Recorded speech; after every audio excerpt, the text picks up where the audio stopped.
میرا ذاتی ذوق یہ ہے اور بعض بڑے علماء کی بھی رائے یہ ہے کہ لیلۃ الجائزہ جسے کہا جاتا ہے کہ رمضان کی رات، اس میں عبادت کی کوئی فضیلت چونکہ کسی صحیح حدیث سے ثابت نہیں ہے اور ضعیف روایتیں ان صحیح احادیث کا مقابلہ نہیں کر سکتی، اس لیے اس کی فضیلت نہیں ہے. لیکن یہ مسئلہ اختلافی ہے. اگر کوئی عالم کوئی مفتی ان راتوں میں عبادت کی فضیلت کے قائل ہیں تو ان پہ بھی ملامت کرنا جائز نہیں ہے، ان کو بدعتی کہنا یا گمراہ کہنا جائز نہیں. ایک اور دلیل یہ ہے کہ اگر عید کی رات کی عبادت کی فضیلت ہوگی تو رات کو نیند کم ہوگی اور دن میں آپ عید کی خوشی کو سیلیبریٹ نہیں کر سکتے، جبکہ جب شریعت نے عید دی ہے تو وہ سیلیبریٹ کرنے کے لیے دی ہے، تبھی تو اس میں باقاعدہ کھانا کھایا جا رہا ہے، اس میں نئے کپڑے پہنے جا رہے ہیں.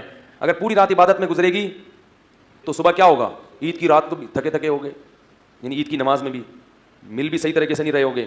تو یہ خود اس سے بھی پتہ چلتا ہے کہ یہ اس رات کی کو اضافی فضیلت دینا یہ شریعت کے مزاج کے خلاف ہے. تو میری ذہن ان دلائل کی طرف ہے، لہذا میں انہی علماء کی بات کو زیادہ بہتر سمجھتا ہوں جو اس رات کی عبادت کی فضیلت کے قائل نہیں ہے. میری رائے یہ ہے کہ اس رات عبادت ضرور کریں، اتنی جتنی پورے سال کرنی ہے، کیونکہ رمضان میں آپ کو جو عبادت کی عادت پڑ گئی ہے پوری رات سو کے اس عادت کو خراب بولو بھائی نہ کریں. اس نیت سے عید کی رات تہجد پڑھیں کہ پورے رمضان کرتے رہے ہیں، اب ایک دم چھوڑ دی تو سستی ہوتی ہے، پھر پورے سال گول. اس نیت سے عید کی رات کو آپ اٹھ کے کیا پڑھیں؟ تہجد پڑھیں، فضیلت سمجھ کے نہیں، اپنی عادت کو مینٹین رکھنے کے لیے. اور پھر یہ بھی نیت ہو کہ کل بھی پڑھیں گے، پرسوں بھی، پورے سال پڑھیں گے.